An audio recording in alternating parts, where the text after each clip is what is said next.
নমস্কাৰ সকলোলৈকে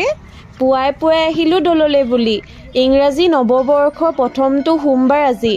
লগতে আহিছে মা আৰু বাৰ্বি বা আগতে ধূপ ধূনা ভিতৰতে জ্বলাব দিছিলে কিন্তু আজিকালি বাহিৰত দিয়ে হেতু কাৰণে ইয়াতে জ্বলাই লৈছো ভিতৰত ফোন এলাও নকৰে কাৰণে ভিতৰৰ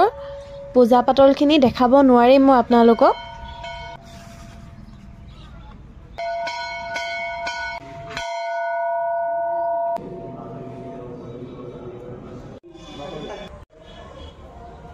ভিতৰৰ পূজা পাতলখিনি কৰি হৈ গ'ল যেহেতু হেতু কাৰণে আমি এতিয়া ঘৰলৈ বুলি ওলাইছো পাৰ চৰাই খুৱাম বুলি চাউল কেলেমান লৈ আহিছিলোঁ ঘৰৰ পৰা কিন্তু চৰাই এটাও নাই আজি পাৰ চৰাই এটাও নেদেখাৰ পিছতো মানুহে ছটিয়াই থৈ যোৱা চাউলৰ ওপৰে দিয়ে মানুহবোৰে খুচকাৰি ঘূৰি ফুৰা দেখি মনটোতে বেয়া লাগিলে হেতু কাৰণে প্ৰথমতে দেখি যোৱা এজন অন্ধ ব্যক্তিকে চাউলগিটা দান কৰি দিলে মায়ে বহুত দিন অহাও নাছিলোঁ ৰখৰাজত চাহ খাবলৈ আৰু আজি একেবাৰে ফাইনেলি আহি গ'লো ৰখৰাজত চাহ একাপ খাই আহিলোঁ আৰু এতিয়া টমটমত উঠি ঘৰলৈ গৈ আছোঁ আজি কেইটামান বজাৰো কৰিলোঁ কিনো বজাৰ কৰিলোঁ ঘৰত গৈ দেখামগে দেই